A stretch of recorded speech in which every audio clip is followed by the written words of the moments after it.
Hello friends, स्वागत है आपका मेरे इस चैनल पे। तो फ्रेंड्स, आज हम बात करने वाले हैं टीपी एक्ट में, ट्रांसफर प्रॉपर्टी एक्ट में जो इम्पोर्टेंट डॉक्ट्राइन्स हैं, ठीक है ना, इम्पोर्टेंट जो सिद्धांत हैं उसके बारे में हम बात करने वाले हैं। जैसे डॉक्ट्राइन ऑफ एक्यूमुलेशन हो गया, ठीक है, doctrine of acceleration, election, doctrine of apportionment, ठीक है, डॉक्ट्रिन ऑफ स्टॉपेल। ये सारी चीज़ें क्या होती हैं इसको हम डिस्कस करने वाले हैं आज के सेशन में, ठीक है। बने रहेगा एंड तक हमारे साथ। और ये काफ़ी इंपॉर्टेंट डॉक्ट्राइन्स होते हैं जो एग्जाम पर्पस के लिए, ठीक है ना, यदि आप जुडिशरी की तैयारी कर रहे हैं उसमें भी काफ़ी हेल्पफुल रहता है ये पूरा डॉक्ट्राइन्स, ठीक है। तो चलिए स्टार्ट करते हैं। इस वीडियो को लाइक करें, हमारे चैनल को सब्सक्राइब कर बेल आइकन जरूर प्रेस करें हमारी न्यू वीडियो सबसे पहले देखने के लिए। तो पहले हम बात करें, जो पहला हमारा डॉक्ट्राइन है, डॉक्ट्रिन ऑफ एक्यूमुलेशन, ठीक है ना, इसको हिंदी में कहते हैं संचयन का सिद्धांत। अब ये सिद्धांत क्या होता है, यदि आपके पास टीपी एक्ट का बैरेक्ट है, ठीक है ना, ट्रांसफर प्रॉपर्टी का बैरेक्ट है, उसको निकाल लीजिए और आप वहाँ पे जब सेक्शन 17 पढ़ेंगे तो वहाँ पे लिखा हुआ है संचयन के लिए निर्देश, ठीक है। तो इसी को बोला जाता है डॉक्ट्रिन ऑफ एक्यूमुलेशन।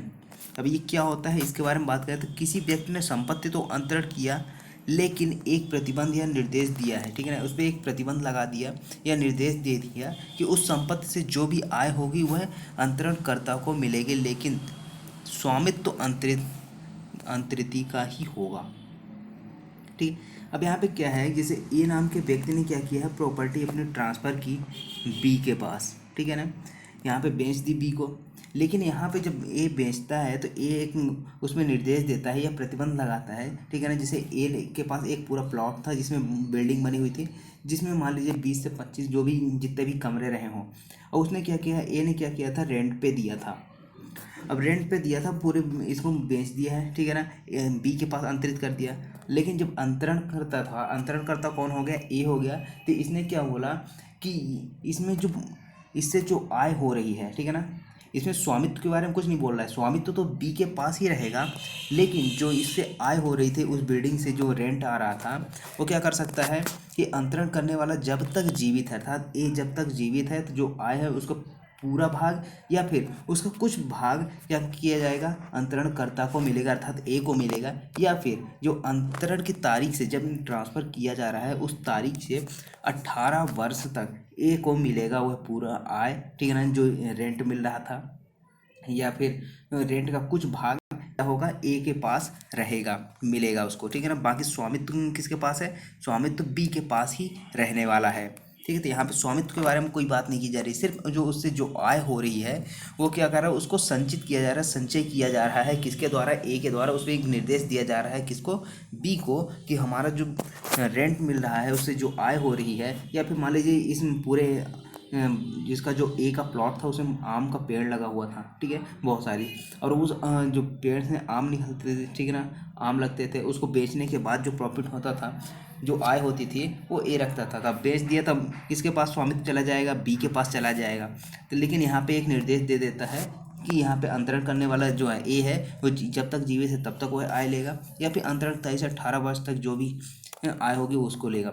अब इन दोनों में किसमें, या तो जीवित रहने वाला जो प्रावधान है या 18 वर्ष वाला, इसमें से जो भी ज़्यादा होगा उसी के जो भी ज़्यादा होगा वह यहाँ पे लागू हो जाएगा। तो यह कहलाता है आपका डॉक्ट्रिन ऑफ एक्यूमुलेशन, ठीक है ना, क्या कहलाता है, संचयन का सिद्धांत। अर्थात यहाँ पे प्रॉपर्टी ट्रांसफर कर दी, लेकिन उससे जो इनकम हो रही है, जो आय हो रहा है, वो किसके पास रहेगी, अंतरणकर्ता। दैट मीन्स जैसे ए बी का एग्जाम्पल दिया था, ए के पास है, ठीक है। ये कहलाता है संचयन का सिद्धांत है, जो आपका बैरेक्ट है तो वहाँ पर आप यहाँ लिख लीजिए कि डॉक्ट्रिन ऑफ एक्यूमुलेशन या फिर संचयन का सिद्धांत, जो सेक्शन 17 है टीपी एक्ट का। अब हम नेक्स्ट जो डॉक्ट्रिन पे बात करें तो नेक्स्ट डॉक्ट्रिन है रूल्स अगेंस्ट परपेचुटी। अब आप जो सेक्शन 14 निकालेंगे आप, ठीक है ना, टीपी एक्ट का, तो वहाँ पे क्या लिखा हुआ है कि शाश्वतता के विरुद्ध नियम, रूल्स अगेंस्ट परपेचुटी, शाश्वतता के विरुद्ध नियम, जो सेक्शन 14 टीपी एक्ट में है।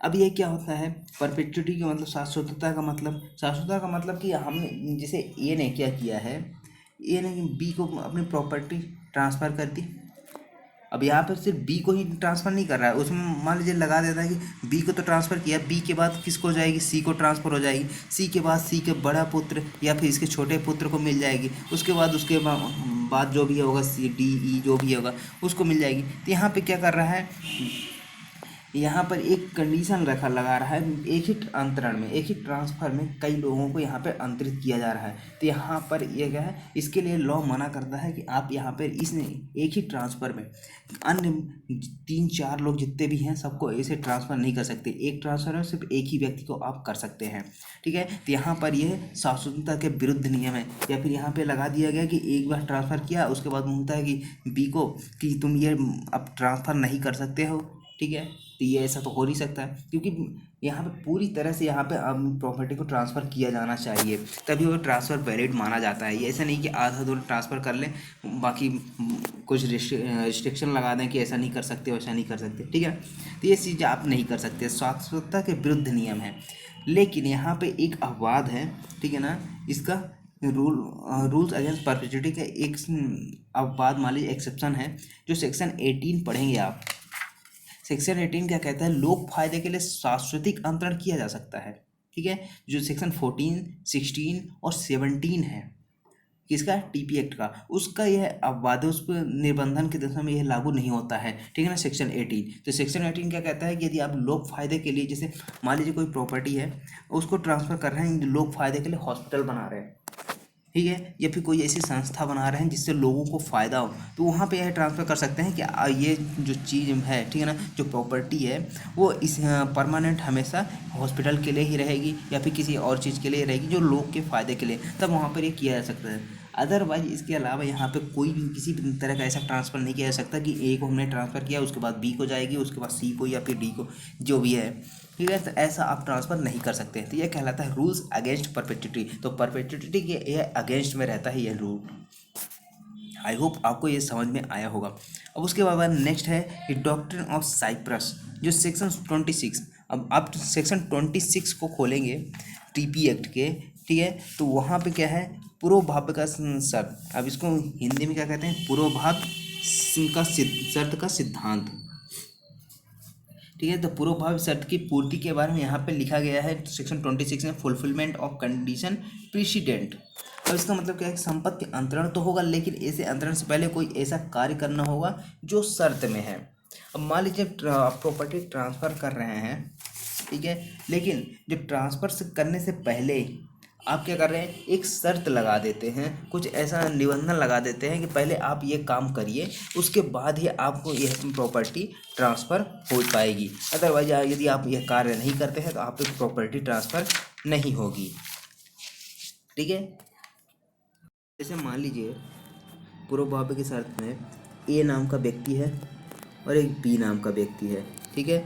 अब ए क्या कहते हैं, ए के पास एक प्रॉपर्टी है, ठीक है, बी को कहता है कि एक काम करो, तुम पहले मुझे एक शॉप ओपन करवा के दे दो, मैं ये जो प्रॉपर्टी है वो तुमको ट्रांसफ़र कर दूंगा।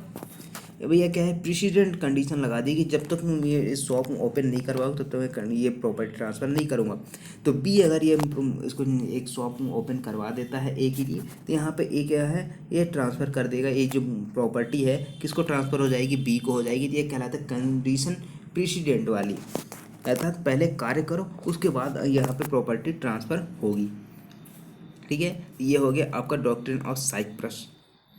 अब उसके बाद है नेक्स्ट हमारा जो डॉक्ट्रिन है वो है डॉक्ट्रिन ऑफ एक्सीलरेशन।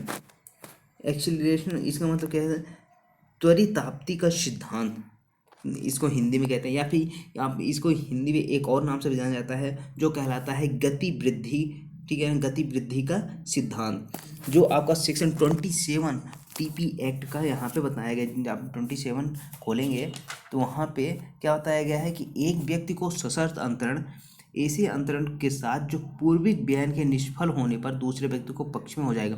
अर्थात यदि कोई ऐसा कार्य है जिसको यदि आप नहीं करते हैं, जिसे मान लीजिए ए ने कहा है कि ऐसा कार्य करिए और यदि वह कार्य नहीं करता है तो वह जो प्रॉपर्टी है वो किसी तीसरे व्यक्ति को ट्रांसफ़र हो जाएगी। तो यहाँ पे क्या है, त्वरिताप्ति का सिद्धांत है कि गतिवृद्धि का सिद्धांत है कि यदि आपने ऐसा कार्य नहीं किया तो दूसरे को प्रॉपर्टी यहाँ पे अंतरित कर दी जाएगी, ठीक है। अब यहाँ पे एग्जाम्पल से समझते हैं।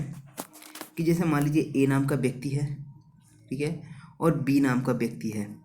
अब ए बी से कहता है कि यदि जो बी है वो सी से क्या कर ले, विवाह कर लेता है, यानी मैरिज कर लेता है, तो जो ए की प्रॉपर्टी है वो बी को ट्रांसफ़र कर देगा। और यदि यह सी से विवाह नहीं करता है तो क्या कर देगा, जो प्रॉपर्टी है वो डी नाम के व्यक्ति को ट्रांसफ़र हो जाएगी। ठीक है, अब यहाँ पे एक कंडीशन लगा दिया है कि यदि बी से विवाह नहीं करेगा तो डी को ट्रांसफ़र हो जाएगी। यदि बी सी से विवाह कर लेता है तो यहाँ पे प्रॉपर्टी किसको चली जाएगी, बी को चली जाएगी। ठीक है ना, तो गतिवृद्धिकरण यहाँ पे सिद्धांत लागू हो जाता है कि इससे विवाह नहीं किया तो यहाँ पे तुरंत इसके किसके पास चली जाएगी, प्रॉपर्टी डी के पास चली जाएगी। ये त्वरिताप्ति का सिद्धांत कहलाता है, एक्सीलरेशन कहलाता है ये। ठीक है, तो आई होप आपको ये डॉक्ट्रिन समझ में आया होगा, और ये डॉक्ट्रिन काफ़ी इंपॉर्टेंट हैं। ठीक है ना, जो जुडिशियल एग्जाम में या फिर आप एलएलबी कर रहे हैं तो वहाँ पर भी काफ़ी इंपॉर्टेंट यहाँ पर रोल निभाता है। ठीक है, उसके बाद नेक्स्ट है आपका डॉक्ट्रिन ऑफ इलेक्शन। ये काफ़ी इंपॉर्टेंट है। ठीक है, डॉक्ट्रिन ऑफ इलेक्शन ये एग्जाम में हर बार पूछा जाता है कि निर्वाचन के सिद्धांत के बारे में। ठीक है, यहाँ पे आप यदि प्री का एग्जाम दे रहे हैं उसमें भी पूछा जा सकता है कि डॉक्ट्रिन ऑफ इलेक्शन का जो रिलेशन है, ठीक है ना, संबंध है, वो कहाँ से है, किस सेक्शन से है। तो आपको याद रखना है सेक्शन 35 आप टीपी एक्ट का देखेंगे तो वहाँ पर हम ये बता दिया गया है।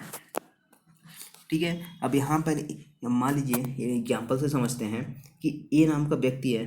ठीक है, कौन है, ये ब्रोकर है। ठीक है, जो प्रॉपर्टी बेचते हैं ना, जो भी बेचवाते हैं, ठीक है ना, तो या फिर खरीदवाते हैं किसी भी व्यक्ति को, वो क्या कहलाते हैं, ब्रोकर कहते हैं। खरीदने बेचने का काम ये सब ब्रोकर का काम है। अब प्रॉपर्टी किसकी है, बी की है। ऑनर कौन है प्रॉपर्टी का, बी है।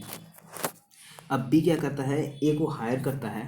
ठीक है, हायर का मतलब जो ब्रोकर रहते हैं उनसे जाके बोला होगा कि मेरी एक प्रॉपर्टी है उसको सेल करना है। ठीक है, अब यहाँ पर जो ए है वो सी को क्या करता है, हायर करता है कि आप ये प्रॉपर्टी खरीदना चाहते हैं कि नहीं। ठीक है ना, तब बी यहाँ पर रेडी हो जाता है कि वो प्रॉपर्टी जो है 5 लाख रुपए में खरीदेगा। ठीक है, अब यहाँ पे ये तो रेडी हो गया कि हाँ ये प्रॉपर्टी बेचनी है, लेकिन ऑनर कौन है, वो जो ओरिजिनल ऑनर है वो कौन है, वो बी है। अब बिना बी के परमिशन के तो इसको सेल कर नहीं सकते, तो ए कहाँ है, बी के पास जाएगा। ठीक है, और बी को कहेगा कि आप या तो निर्वाचन करिए, ठीक है, इलेक्शन करिए, या तो आप प्रॉपर्टी बेचेंगे 5 लाख रुपए में सी को, या तो नहीं बेचेंगे।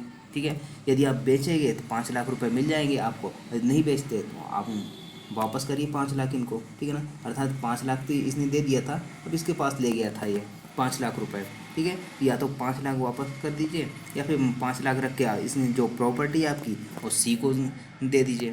तो यहाँ पे क्या है कि एक डॉक्ट्रिन ऑफ इलेक्शन यहाँ पे निर्वाचन का सिद्धांत आ जाता है यहाँ। ठीक है, तो आई होप आपको ये डॉक्ट्रिन आपको समझ में आया होगा। ठीक है, तो यहाँ पे एक चुनाव टाइप का करना पड़ता है कि आप तो आप प्रॉपर्टी सेल कर दें। नेक्स्ट जो डॉक्ट्रिन है वो डॉक्ट्रिन कौन सा है, डॉक्ट्रिन ऑफ अपॉर्चनमेंट, यानी कि प्रभाजन का सिद्धांत। अब यहाँ पे जो प्रभाजन का सिद्धांत है वो वहाँ पे है आपका सेक्शन 36। आप टीपी एक्ट के सेक्शन 36 और 37 में जाएंगे, वहाँ पे 2 सेक्शन में यहाँ पे बताया गया है। ठीक है ना, प्रभाजन के बारे में। अब यहाँ पे सबसे पहला है कि अकॉर्डिंग टू टाइम। अब 2 तरह से आप यहाँ पे कर सकते हैं। पहला तो सेक्शन 36 में बताया गया अकॉर्डिंग टू द टाइम, और सेक्शन 37 में बताया गया अकॉर्डिंग टू द स्टेट। ठीक है ना, ये संपदा के आधार पर यहाँ पे प्रभाजन और समय के आधार पर प्रभाजन। ठीक है, तो सबसे पहले तो यहाँ पर हम बात करें अकॉर्डिंग टू द टाइम की। अब मान लीजिए जो ए नाम का व्यक्ति था और यहाँ पे बी नाम का व्यक्ति था। अब ए के पास एक प्रॉपर्टी थी जहाँ पर 3 कमरे बने हुए थे। ठीक है ना, अब 3 कमरे हैं जहाँ पे इसको ए ने क्या किया था, रेंट पे दिया था।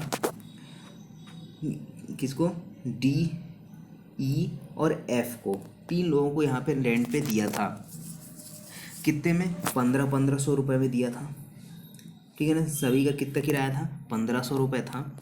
अब यहाँ पे क्या करता है ए, अब बी को यह प्रॉपर्टी ट्रांसफ़र कर देता है। कितने, मान लीजिए 16 तारीख को यहाँ पे क्या करता है, प्रॉपर्टी को ट्रांसफ़र करता है बी को। अब यहाँ पे देखिए जो 1 से 15 तारीख तक का जो रेंट है अकॉर्डिंग टू द टाइम पड़ रहा है, ठीक है। तो 1 से जो 15 तारीख तक का रेंट है वो कौन लेगा, ए रखेगा।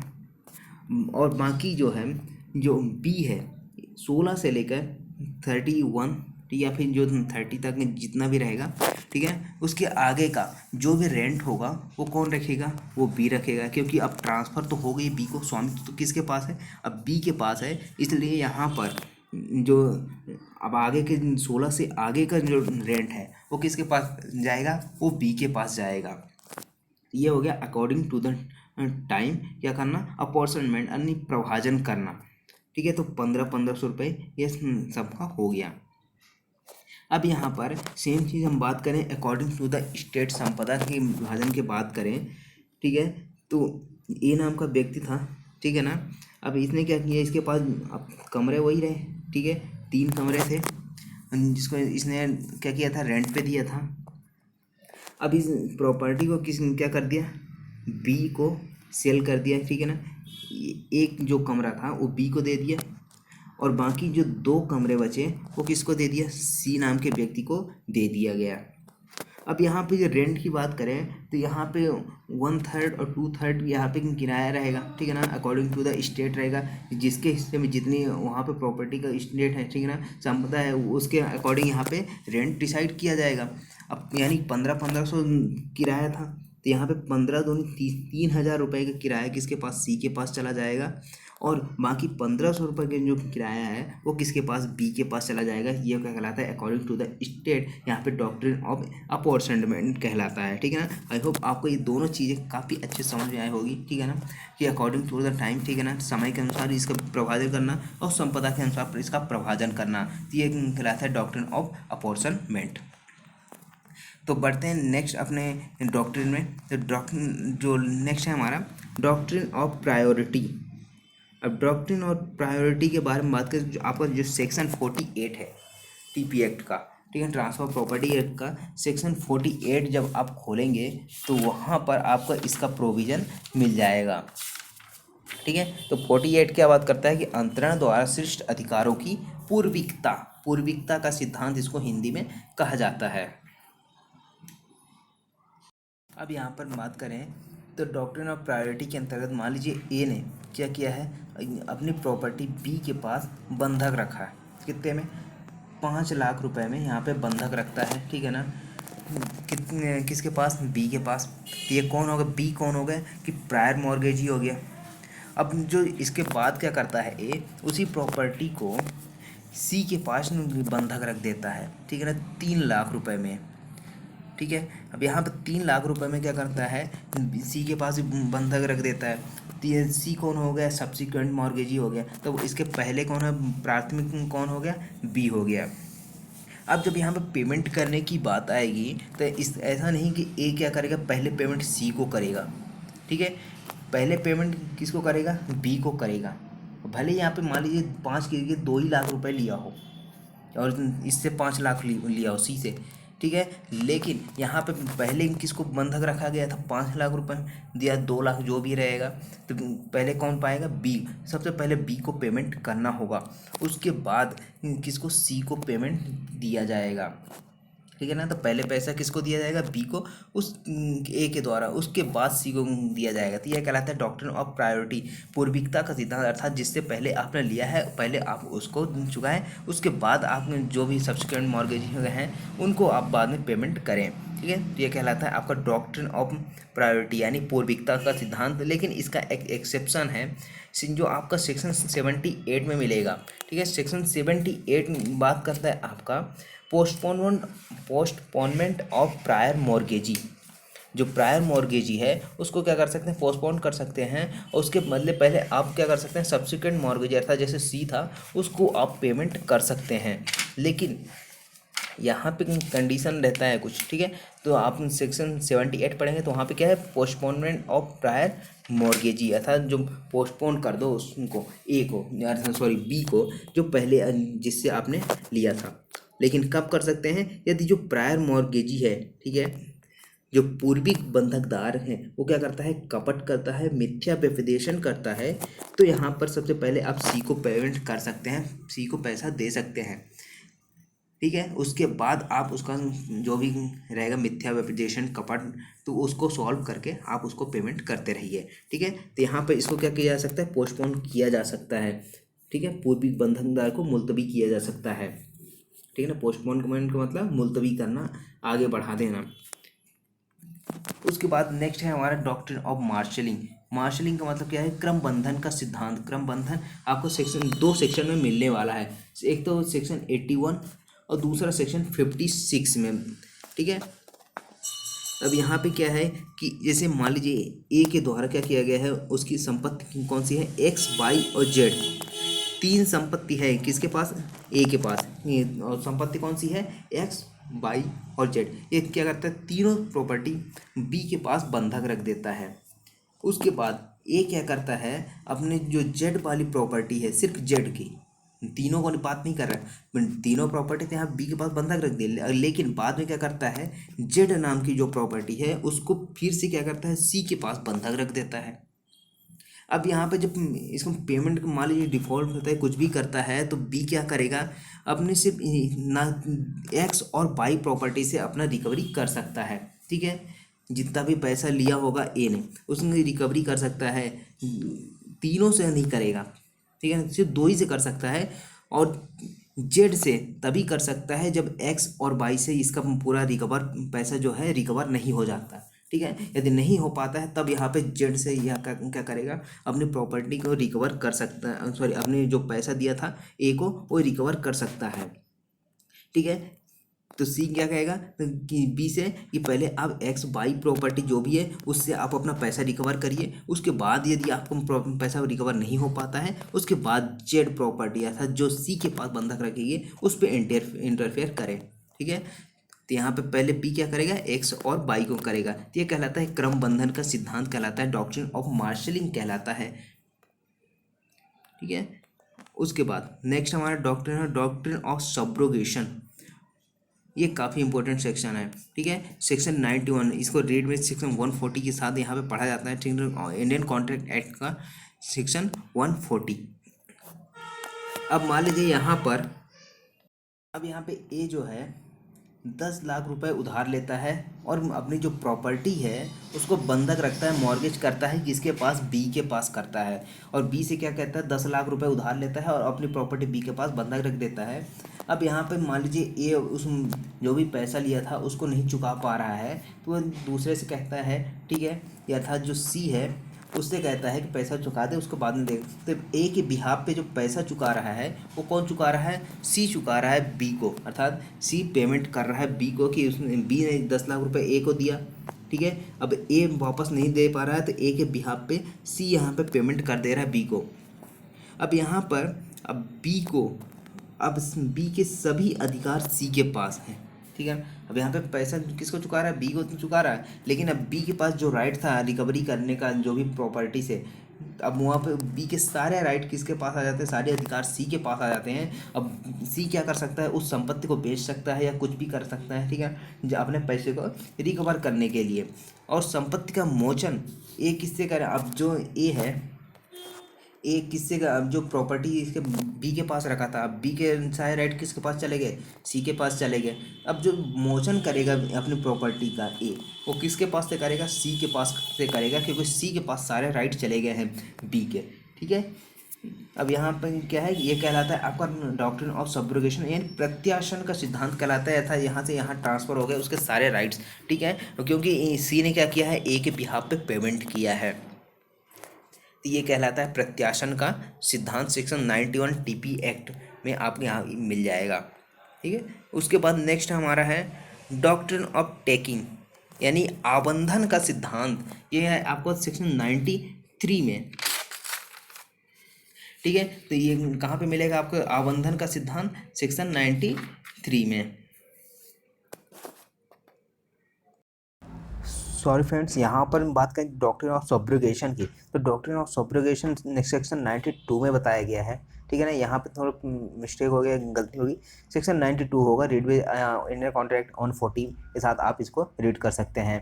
ठीक है, नेक्स्ट हमारा डॉक्ट्रिन है, डॉक्ट्रिन ऑफ टेकिंग। टेकिंग यानी इसको हिंदी में कहते हैं आवंधन, जो सेक्शन 93 ऑफ टीपी एक्ट में बताया गया है। ठीक है, तो ये टेकिंग का मतलब क्या होता है, आवंधन करके दो चीज़ों को जोड़ने से जोड़ना, इसका टेकिंग का मतलब है। अब यहाँ पे ए को पैसे की ज़रूरत थी। अब ए ने क्या किया है, अपनी प्रॉपर्टी मॉर्गेज की। अब ठीक है ना, अपनी प्रॉपर्टी मॉर्गेज की 3 लोगों को। ठीक है, उससे ज़्यादा भी हो सकते हैं, लेकिन यहाँ पे हम 3 के एग्जांपल लेते हैं। सबसे पहले बी के पास ट्रांसफ़र किया, अर्थात मॉर्गेज किया अपनी प्रॉपर्टी, और 5 लाख रुपए यहाँ से उधार लिए। उसके बाद सी के पास मॉर्गेज करता है यहाँ पर, और 30 से 3 लाख रुपए उधार लेता है ए। अब यहाँ पे डी से कितना उधार लेता है, 2 लाख रुपए यहाँ पे उधार लेता है, और डी के पास मॉर्गेज करता है अपनी प्रॉपर्टी को। ठीक है, अब यहाँ पे जो बी है, जिसके पास पहले 5 लाख रुपए जिससे उधार लिया है, और वो उसके पास मॉर्गेज रखा है अपनी प्रॉपर्टी, तो क्या कहलाएगा, ये प्रायर मॉर्गेजी कहलाएगा। ठीक है ना, पूर्विक बंधकदार। उसके बाद है इंटरमीडिएट मॉर्गेजी, जो सी कहलाएगा, और सब्सिक्वेंट मॉर्गेजी, जिसको लास्ट में मॉर्गेज किया गया है, ठीक है ना, वो कहलाएगा आपका सब्सिक्वेंट मॉर्गेजी, अर्थात जो डी है। अब ए ने टोटल 10 लाख रुपए उधार लिए हैं। ठीक है, अब डी को क्या हुआ कि पैसे की ज़रूरत पड़ी, और डी को पहले पैसे चाहिए हो, तो मान लीजिए डी ने क्या किया है, अब ए को चुकाना था पैसा, किसको, बी को, 5 लाख रुपए। लेकिन डी क्या करता है, ए के बिहाफ पे 5 लाख रुपए यहाँ पे चुका देता है, किसको, बी को। तब बी की जगह कौन आ जाएगा, अब डी आ जाएगा। ठीक है, अब यहाँ से ये हट गया, अब यहाँ पे कहाँ आ गया, डी की जगह आएगा, तो अर्थात पहले पेमेंट अब किसको होगी, इन डी को होगी, ए के द्वारा। अब ए डी को कितना पेमेंट होना चाहिए, 5 लाख इसको, इसके बिहाफ पे किया था, तो 5 लाख ये और 2 लाख ये, तो 5 2 7 लाख रुपए की पेमेंट होनी चाहिए। उसके बाद 3 लाख रुपए सी को। तो लेकिन यहाँ पर ये चीज़ नहीं हो सकती, दोनों को ऐड नहीं कर सकते, 5 लाख 2 लाख रुपए। सबसे पहले तो इसको 5 लाख ही मिलेंगे, इसके डी को, और उसके बाद सी को 3 लाख रुपए दिए जाएंगे ए के द्वारा, और उसके बाद 2 लाख रुपए डी को मिलेंगे। ठीक है, तो यहाँ पर क्या है कि ये कहलाता है डॉक्ट्रिन ऑफ टेकिंग के सिद्धांत, यहाँ पे आवंधन का सिद्धांत यहाँ पे बताया गया है। आप भले ही पहले पेमेंट कर दें यहाँ पे, लेकिन आपको पेमेंट जितना आपने जिसके बिहाफ पे जितना किया है उतना ही मिलेगा, आपको बाकी का पेमेंट बाद में मिलेगा। यदि आप सब्सिक्वेंट मॉर्गेजी हैं तो आपको बाद में मिलेगा। सबसे पहले आपको आपसे पहले जो मॉर्गेज, जिसके पास मॉर्गेज किया गया है प्रॉपर्टी और जिससे उधार लिया गया है, उसको पेमेंट किया जाएगा। तो यहाँ पर सिर्फ 5 लाख रुपए ही उसको पेमेंट किया जाएगा, ना कि 7 लाख रुपए। 2 लाख रुपए बाद में सी के बाद किया जाएगा, यहाँ पर उसको जो उधार लिया था ए ने उसको पेमेंट करेगा। ये कहलाता है आपका डॉक्ट्रिन ऑफ टेकिंग, यानी आवंधन का सिद्धांत। उसके बाद नेक्स्ट है हमारा डॉक्ट्रिन ऑफ होल्डिंग ओवर। ये होल्डिंग ओवर क्या है, अब यहाँ पे जो आप सेक्शन 116 अर्थात 116 यहाँ पे आप टीपी एक्ट का खोलेंगे तो वहाँ पर आपको यह मिल जाएगा। ठीक है ना, अतिधारण का प्रभाव वहाँ पे लिखा गया है, तो यहाँ पे इसको हम doctrine of holding over, that means Hindi में कह सकते हैं अतिधारण का सिद्धांत। अब यहाँ पे क्या है कि मान लीजिए ए ने क्या किया है, अपनी प्रॉपर्टी बी के पास लीज पे दिया है। ठीक है, बी को क्या किया है, लीज पे दिया है अपनी प्रॉपर्टी को 1 साल के लिए। ठीक है ना, कितने साल के लिए, 1 साल के लिए। अब यहाँ पर इन दोनों के बीच जो एग्रीमेंट हुआ था, जो भी हुआ था, लीज पे दिया गया था, अब उसमें क्या हुआ कि 1 साल समाप्त हो गया, 1 साल कंप्लीट हो गया पूरी तरह से। लेकिन यहाँ पे बी क्या करता है, पट्टा चालू रखता है और ए कुछ बोलता भी नहीं है। बी यहाँ पे उसको पट्टे का जो भी रेंट रहता है उसको दे देता है ए को, और ए एक्सेप्ट कर लेता है। ठीक है, तो यहाँ पर ए क्या कर रहा है, इसने पट्टे को स्वीकार कर रहा है कि हाँ आगे भी पट्टा जारी रहे। तो यहाँ पर ये कहलाता है, ये डॉक्ट्रिन ऑफ होल्डिंग ओवर कहलाता है, अतिधारण का सिद्धांत कहलाता है। ठीक है, या तो ए यहाँ पर जो रेंट मिल रहा है वो एक्सेप्ट करता है, या फिर इसका जो लीगल रिप्रेजेंटेटिव, विधिक प्रतिनिधि है, लीगल रिप्रेजेंटेटिव, ठीक है ना, एलआर है उसका, वो उसको एक्सेप्ट करता है। तो यहाँ पर ये माना जाएगा कि उसके पट्टे का नवीनीकरण हो ही गया है, समझिए। ठीक है, पट्टे का अतिधारण हुआ है। ठीक है, तो यह कहलाता है आपका डॉक्ट्रिन ऑफ होल्डिंग ओवर, मतलब पट्टा समाप्त हो चुका है, लेकिन यहाँ पे कि बी उसको पट्टा बनाए रखता है, रेंट देता है, ए एक्सेप्ट करता रहता है। ठीक है, यहाँ पे ए कुछ नहीं बोलता, बी कुछ नहीं बोलता, यहाँ पे पट्टा चालू रहता है। ठीक है ना, तो यहाँ पे ये कहलाता है doctrine of holding over. Lease समाप्त हो चुका है, लेकिन यहाँ पे लीज का जो कंडीशन थी, जो भी वहाँ पे काम चल रहा था, वो सारी चीज़ चलती रहती है। अब यहाँ पे डॉक्ट्रिन ऑफ लीज पेंडेंस, ये डॉक्ट्रिन ऑफ लीज पेंडेंस क्या होता है, इसको आप रीड कर सकते हैं रेस जोडी काटा के साथ भी कर सकते हैं। ठीक है, अब रेस जोडी काटा का सिद्धांत कहाँ पर है, आप मुझे कमेंट बॉक्स में कमेंट करके बताएंगे। ठीक है, तो ये जो लीज पेंडेंस की बात की गई है प्रोविजन है, आपको सेक्शन 52 टीपी एक्ट में बताया गया है। ठीक है, बाद लंबित रहते हुए संपत्ति का अंतरण।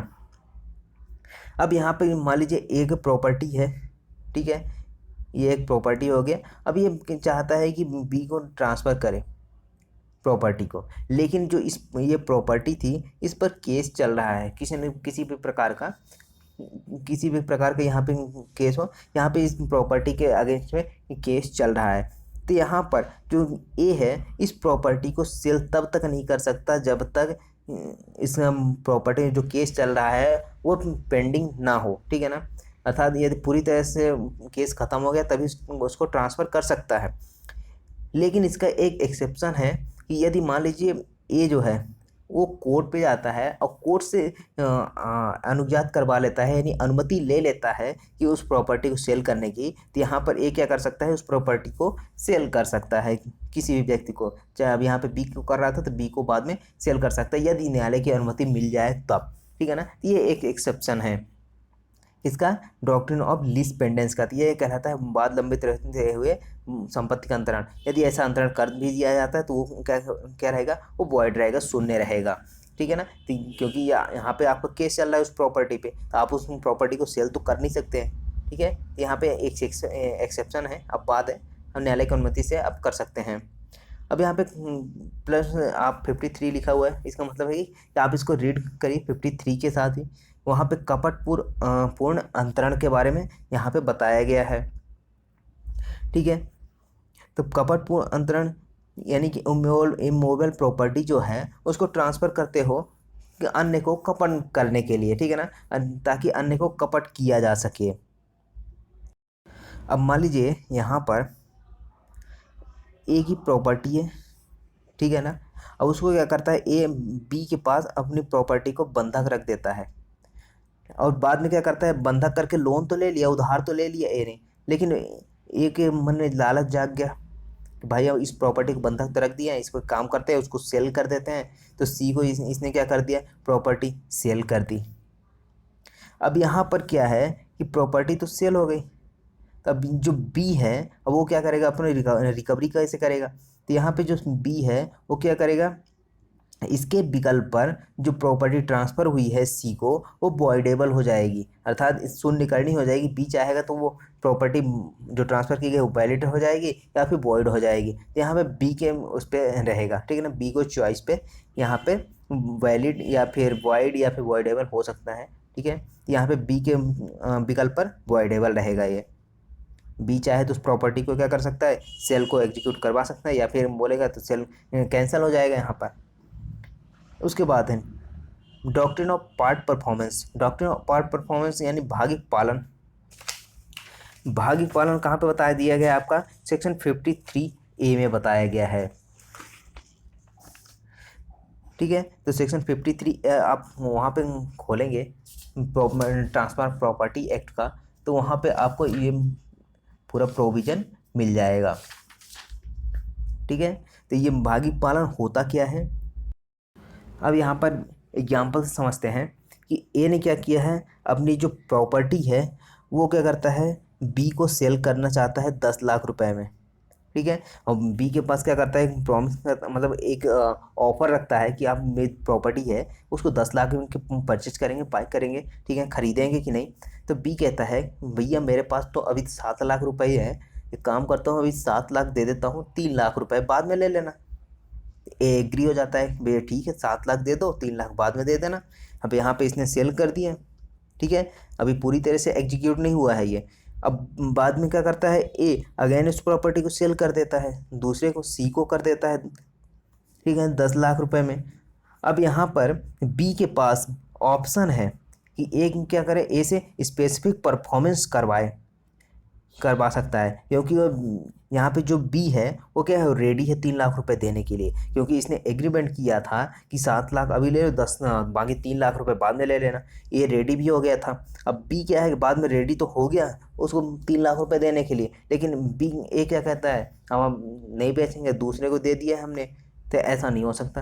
एक बी क्या कर सकता है, इसको स्पेसिफिक परफॉर्मेंस करवा सकता है ए से, ठीक है, क्योंकि जो बी है वो पूरी तरह से रेडी है, रजामंद है कि हम पूरे 3 लाख रुपए दे रहे हैं, 7 लाख तो ऑलरेडी दे चुके हैं। तो यहाँ पर जो सी का है वो कैंसिल हो जाएगा, जो यहाँ पे सेल किया है, ठीक है। तो यहाँ पे पार्ट परफॉर्मेंस किससे करवाया जा सकता है, बी के द्वारा ए से करवाया जा सकता है।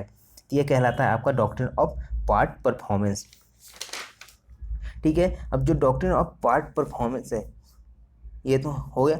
अब इसके पहले हमने जो पढ़ा था कौन सा, डॉक्ट्रिन ऑफ लीस्ट पेंडेंस। अब जो डॉक्ट्रिन ऑफ लीस्ट पेंडेंस है इसको एक्सप्लेन किया गया था, एक फेमस केस था कौन सा, बेलामी बनाम सवाइन का, ठीक है। कौन सा, इसको आप नोट कर लीजिए, बेलामी बनाम सवाइन,